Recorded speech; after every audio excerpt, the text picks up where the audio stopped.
Huzurlu Mutfağa hoş geldiniz. Herkese merhaba. Kanalımda öncelikle elma sirkesi olmak üzere birçok sirke yapımı var.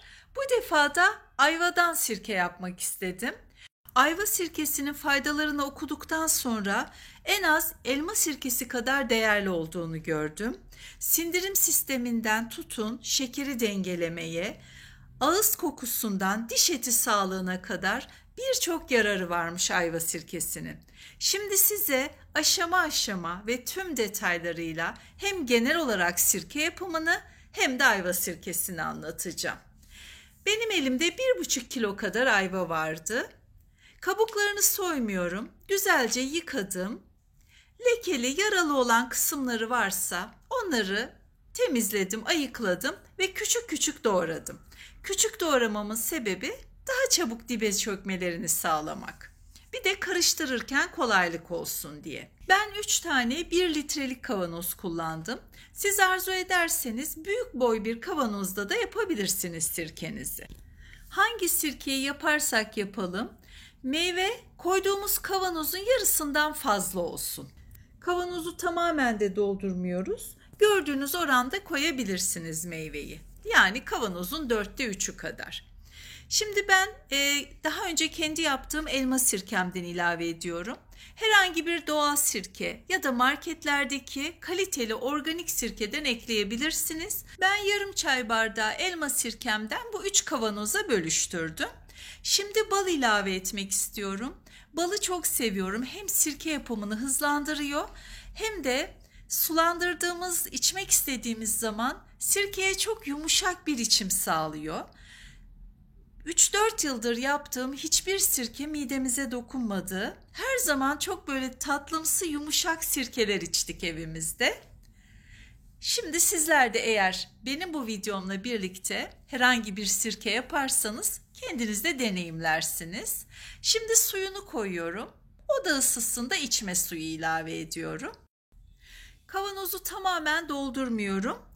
Hem böyle fermente olurken köpürüyor, çok dışarı çıkabilir su, hem de karıştırma payı bırakacağım. Birkaç gün sonra baktınız çok buharlaştı. O zaman biraz daha su ilave edebilirsiniz. Ama bir 10 günden sonra artık kesinlikle su ilave etmiyorum ben de.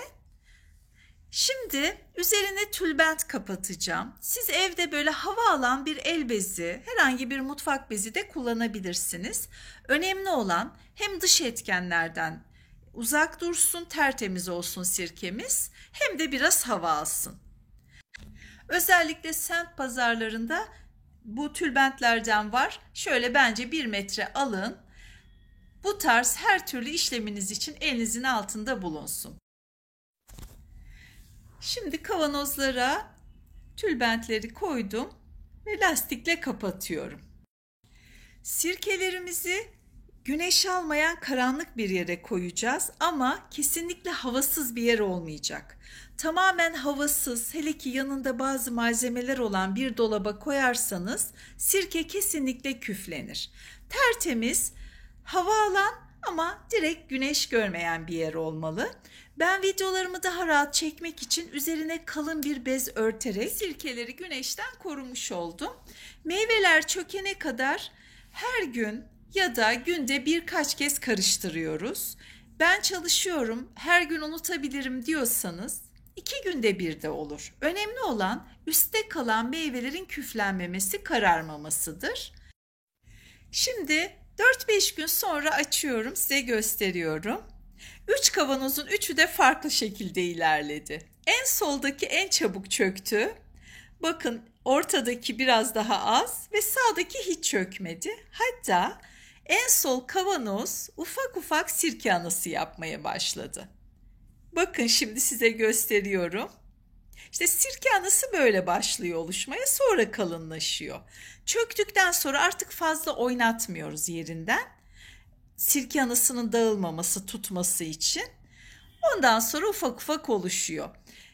Meyveleri henüz çökmeyen bu 2 kavanozu tekrar meyveler tamamen çökene kadar karıştıracağım. Bakın ortadaki de çöktü. Artık o da şu andan itibaren sirke anası oluşturmaya başlayacak. Tekrar kapatalım ve yine üstlerini örteceğim. Karanlık ortamlarını sağlayacağım. Gayet de güzel hava alıyorlar bu tülbentler sayesinde. Böylece de küflenme olmayacak. Meyvelerimizi de çok temiz seçmeliyiz.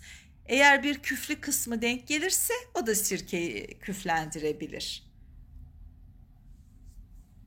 Yine örttüm, kenara koydum. Artık meyvesi çökmüş olana kesinlikle dokunmuyoruz. Demin de söz ettiğim gibi. Meyveleri yukarıda olanı karıştırarak çökmesini bekleyeceğiz. Şimdi bunlar çökmüştü. Ufak ufak üstlerinde sirke anası oluşmaya başladı. En sağdakini tekrar karıştırıyorum. Artık o meyvelerin de aşağı inmesi lazım. Meyvenin cinsine, ortamın ısısına veya sizin karıştırma sıklığınıza göre çökme zamanı değişebiliyor. Bu 3 kavanozdaki meyveler 10-11 gün sonra tamamen çökmüştü. Bakın size şimdi ne göstereceğim. Bunlar daha önce çektiğim elma sirkesi videomdan.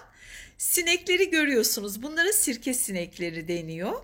Bugünkü ayva sirkemde bu arkadaşları çekmeye yetiştiremedim. Uçup gittiler, yakalayamadım. Ama size demin işte elma sirkesinin üzerinde gösterdim. Onlar sirke oluşurken geliyorlar böyle birkaç tane ve ondan sonra uçup gidiyorlar. Şimdi hala çökmemiş olan 3. kavanozu da karıştırıyorum. Çok ayrıntılı anlatmak istiyorum. Böyle gerçekten bir sirke eğitimi gibi olsun bu videomuz. Artık o da çökmek üzere. Ve ertesi gün zaten o meyvelerim de dibe inmişti. Aradan 2-3 gün geçti. Bu sonuncunun da meyveleri artık çökmüştü ve onun da üzerinde çok ince tabaka halinde sirke anası oluşmaya başladı. Şimdi üçünü de karşılaştırabileceğiz. Sırasını değiştirmedim ben kavanozların. Bakın en solda en önce çökeninki kalınlaştı. Bu biraz daha ince. Birkaç gün önce çökmüş olan da yavaş yavaş oluşturmaya başladı. Artık bu noktadan sonra sirke anamızın biraz daha kalınlaşıp meyvelerin üzerine çökmesini bekleyeceğiz. Bu da bir diğer aşama. Elma sirkesi videomu da izlerseniz orada da gerçekten aşama aşama sırayla anlattım sirke yapımını. Tekrar ağızlarını kapatıyorum kavanozlarımın, tabii ki tülbentle ve kaldıracağım. Hava alan karanlık bir dolaba koyacağım. Ve artık sirke anası dibe çökene kadar ellemeyeceğiz. Yerini çok değiştirirseniz onu dağıtırsınız daha oluşmadan önce. Benim birkaç tane elma sirkesi videom var, nar sirkesi videom var ve bu ayva sirkesini de o seriye eklemiş olduk. Özellikle ayrıntılı göstermek istiyorum ki ilk kez benimle sirke yapan yüzlerce hatta binlerce kişi gibi siz de benimle birlikte belki ilk kez sirke yaparsınız. Çok faydalı, saça, cilde, mideye, biliyorsunuz sirkenin faydalarını ve zayıflamaya da tabii ki. Ben böyle yumuşak içimli sirkeler hazırladığım için her sabah bir su bardağına 1 tatlı kaşığı ekleyerek mutlaka sirke içiyorum. Eğer unutmazsam, unutmamaya çalışıyorum. 25 kiloyu ben verirken kendi sirkelerimden de çok faydalandım. Bakın artık sirke anaları meyvenin üzerine çöktü. Sirke anasının meyve üzerine çökme işlemi elma sirkelerime göre daha uzun sürede oldu. O yüzden de biraz buharlaşıp suyu azaldı. Bu biraz kenarlara yapışmış. Aslında onu kurtardığım gibi o da çöktü. Gördüğünüz gibi artık sirkemizi süzebiliriz ama öncelikle sirke anamızı içinden alalım ve nasıl saklayacağınızı söyleyeyim. Sirke analarını kısa bir süre sonra sirke yapacaksanız buzdolabında yoksa buzlukta saklayabilirsiniz. Her meyvenin de sirke anası kendi rengini anımsatıyor. Bakın bu da ayvanın tonuna yakın açık renkte bir sirke anası. Örneğin üzüm sirkesindekiler bayağı üzümün rengini alıyor. Kırmızıysa koyu renkte oluyor. Şimdi sirke anası ne işe yarıyor? Daha sonra sirke kurduğumuzda elimizde sirke yoksa onun yerini alıyor. Ayrıca da gitgide daha güçlü ve daha faydalı sirkeler yapmamıza sebep oluyor. Kapatacağımı unuttum, önce diğer kaseyi aldım. Şimdi ben suyla saklıyorum. Sirke koyarak saklayan arkadaşlarım da var ama benim deneyimlerime göre sirkeye ihtiyaç yok. Su içerisinde saklayabilirsiniz. Dediğim gibi çok uzun süre kullanmayacaksanız buzluğa koyun. Artık süzeceğiz sirkelerimizi. İnce bir süzgeçten geçiriyorum. Son paylaştığım elma sirkemde elmalarım böyle çok posalı, çok güzeldi. Onları 2 kez süzdüm daha duru görünmeleri için. Ama narda 1 kez süzmemiz yeterli oldu. Mis gibi sirkemiz hazır. İnşallah hepiniz yaparsınız. Sabahları böyle ılık suya birazcık 1 tatlı kaşığı ekleyerek içebilirsiniz. Tok karnına da içebilirsiniz. Salatalarınıza her şekilde sirkeyi kullanabilirsiniz. Hatta biliyorsunuz saç sağlığı için de çok önemlidir sirke. Son durulama suyuna şöyle birkaç yemek kaşığı ilave ederseniz hem böyle kepekten arınmış, gür ve sağlıklı saçlarımız olur. Pırıl pırıl da parlar.